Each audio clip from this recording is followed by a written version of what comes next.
if he does good, if he gets the Israeli hostages out, I promise I will wear a MAGA hat for one day on the show and say, thank you for doing it. Yeah. She'll knock it right off my head. But like, you have to be able to cheer for wins when they happen and then call out relentlessly the wrongdoing. Well, a few moments later. This is CNN Breaking News.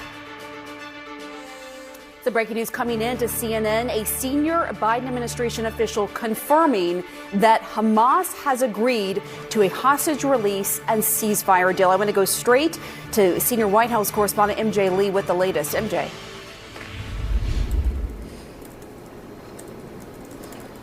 MJ, what can you tell us about this deal that Hamas has agreed to? All right, MJ cannot hear us. I'm going to go to Alex Marquardt. This is a massive deal, weeks in the making, Alex. It certainly is, if not longer, Pam. We have been waiting for more than 13 months since the last ceasefire deal and since the last time there was an exchange of hostages and prisoners for this moment. It appears that this deal is imminent, if not done already. We're reporting that Hamas has agreed to the deal. There was certainly an expectation from the Israeli side that they would agree to a deal. All of this, of course, brokered after intensive negotiations with the mediators, the United States, Qatar, and Egypt. So the point here, Pam, is that after weeks of feverish work on the U.S. side with both Biden administration officials and officials from the incoming Trump team working in coordination with each other, they and the other mediators have managed to get the Israelis and Hamas, it appears, across the finish line where we are going to get a truce, a pause in this fighting. One thing I really want to emphasize is this does not mean the end of this war. This means a break in this war. Hopefully this break will last at least 6 weeks. Thank you. Brooks, credit for this, Mr. President, you or Trump? Is that a joke? Oh, thank you.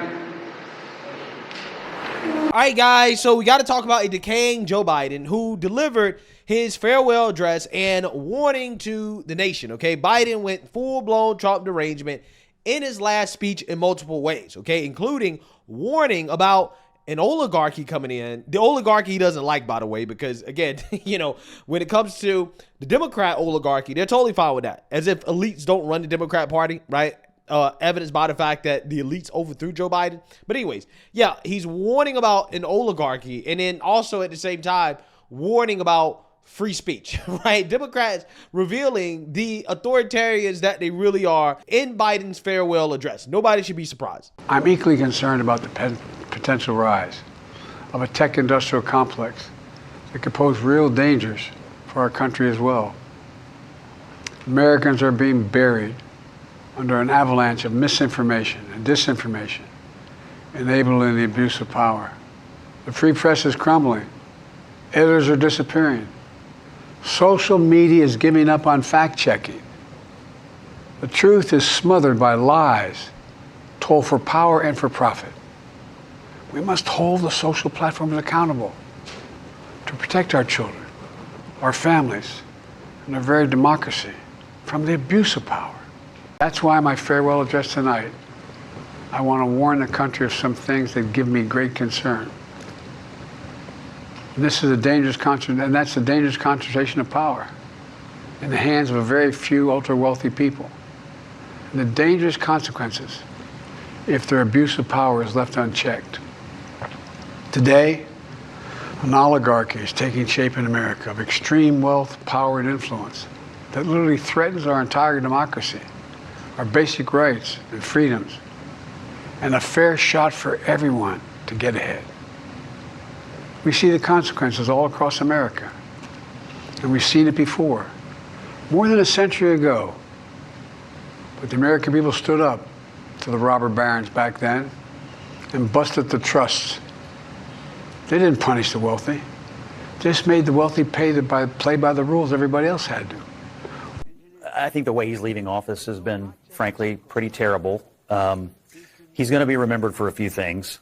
But politically, it's mostly for when he was vice president, he and Obama sort of ushering in the Trump era initially. And then as he's leaving office as president, bringing back Trump and Trumpism stronger and more popular than ever. Today, Biden has like a 61% disapproval, and Trump is over a 50% approval and more popular, and his ideology is more popular than it's ever been. If everything you say is true, the Democrats should have had no trouble getting reelected in this election, yet they were. It's an issue of a communications failure. I know, and for Democrats, it's always been about communication and no introspection about the policies that led to him leaving office as one of the most unpopular presidents. When I watch this tonight, I remain astonished that he, his family, and other people around him thought he could ever run for another term. I mean, there's no way he could serve another 6 months, let alone another 4 years. The fact that they pursued that farce for as long as they did, to me, remains one of the most astonishing things about this term. So yeah, I am astonished as well too. Okay, but at the same time, I'm kind of not astonished because honestly, I've come to expect the worst from Democrats, and Joe Biden really is leaving office trying to leave a sour taste in the mouth of most of the American people, okay? Because one thing I can say about the Biden administration, what defines the Biden administration is gaslighting, lying to the American people. And boy, oh boy, oh boy, oh boy, oh boy. Democrats are going to lie to the very, very, very end, okay? They're not trying to leave a clean taste in people's mouths because Biden is probably telling one of the biggest lies. This is probably one of the biggest gaslighting campaigns of the last 4 years, which is this idea that Trump had absolutely nothing to do with the ceasefire deal that has now been reached between Hamas and Israel. Thank God, okay, because quite honestly, I am sick and tired of this story, to be honest with you guys. So again, I'm glad that they have a ceasefire deal, at least for now, that is. We really don't know how long this is going to last, but regardless, Trump came out a few weeks ago and essentially said, listen, Hamas, if you don't come to the table and accept the ceasefire deal, then basically we're going to blow the whole place up, right? There will be hell to pay. Now, depending on who's telling the story, right? If you're pro-Israel, nah. It was actually Hamas. They're the reason why there was no ceasefire deal. And if you're pro-Palestine, oh no, it was Israel. That's the reason why there was no ceasefire deal. I personally don't know, don't care. All I know is that Trump started talking real tough and somebody folded, right? Probably both sides. But Biden is trying to take credit for it anyways. Take a look. If those hostages aren't back, I don't want to hurt your negotiation. If they're not back by the time I get into office, all hell will break out in the Middle East. And it will not be good for Hamas, and it will not be good, frankly, for anyone. All hell will break out. I don't have to say anymore, but that's what it is. Before I begin, let me speak to important news from earlier today. After 8 months of nonstop negotiation, by my administration, a ceasefire and a hostage deal has been reached by Israel and Hamas, the elements of which I laid out in great detail in May of this year. This plan was developed and negotiated by my team and will be largely implemented by the incoming administration. That's why I told my team to keep the incoming administration fully informed, because that's how it should be, working together as Americans. Yeah, so you see now you heard that. Now, there are multiple problems with this obvious, clear gaslighting from the Biden administration. One, just using common sense, okay? Because apparently the deal that was struck between Israel and Hamas is the same deal that's basically been on the table for months now, months. And for whatever reason, okay, again, depending on who you side with, who you're rooting for in this conflict, it was Israel's fault that the deal wasn't being accepted, or it was Hamas's fault that the deal wasn't being accepted. Now, me personally, I think that the truth is probably somewhere in the middle, to be quite honest with you, like most things. Regardless, what I do know is that the Trump effect is real, okay? Trump came in and said, you know what, I don't care. Both of you have to come to an agreement, and we have to have some hostages released and go from there, okay? Now, there are some Americans being released. I am happy for that. Okay, I'm very happy about that. And I'm hoping that this eventually leads to long-term peace, even though I doubt it. Regardless, as of right now, Biden running around trying to take a solo victory lap without acknowledging the fact that Trump definitely is the key reason why this happened really looks silly, especially considering how the propagandist liberal media and his own administration don't agree with him. Everybody knows that Trump is the reason why this happened. Take a look. What say you? Well, this is what I say. According to diplomats who were involved firsthand in the negotiation, President Biden refused to put any pressure on Netanyahu. And ultimately, they gave up, that any deal would happen.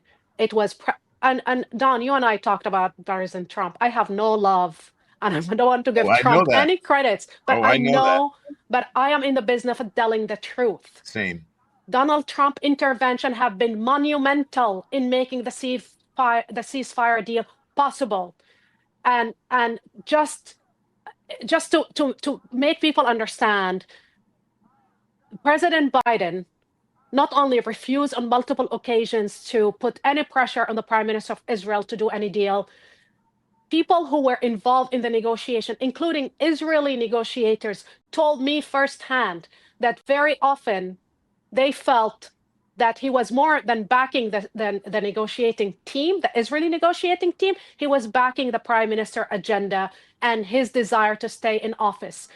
The Israeli media and Israeli ministers, including Ben-Gvir, today confirmed that it was President Trump.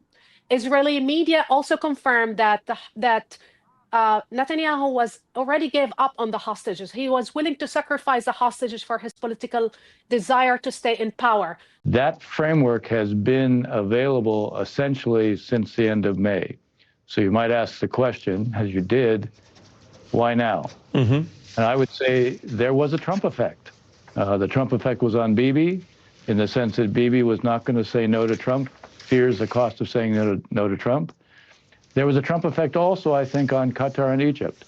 They want to please President Trump, and that means they wanted to show how they could do things that would benefit or be responsive to what it is he wants. Yeah, I'm going to let you continue, but we have some of the reporting on what you're saying, so I want to kind of match it up for viewers. Again, this is a major truce today, and so the Times says what you say, Ambassador, that this was broadly similar to a three-phase framework publicized by President Biden in May with the 6-week ceasefire. They've reviewed even a copy of the agreement as this was all unfolding today. The same report notes that Donald Trump's threats that all hell would break loose if no deal was reached before his inauguration might have helped motivate Hamas's leadership. And I want to play a little bit more from the president today to the ambassador's point. Biden presented a deal like this in May. So what's your take on what got us to this moment? Well, tragically, the deal could have been made or struck in March, again in May, and it was rehashed or rekindled in July and in August, and Mr. Netanyahu refused. I mean, Hamas wasn't very helpful, let's be honest, but it was Mr. Netanyahu ultimately that rejected the deal. At the time, he wanted to prolong the war for political reasons. Going into the summer, he said, I should wait for the American election, see what transpires. Once President Trump was elected and became president-elect, Netanyahu set a date, the 20th of January, inauguration day. And he extended the war for no apparent reason, for no utility, for no tangible or attainable goals for months. And so if you're asking what the game changer was, what the reason that brought him to say yes now, as opposed to the many resisting no's in previous months, it was the Donald Trump factor.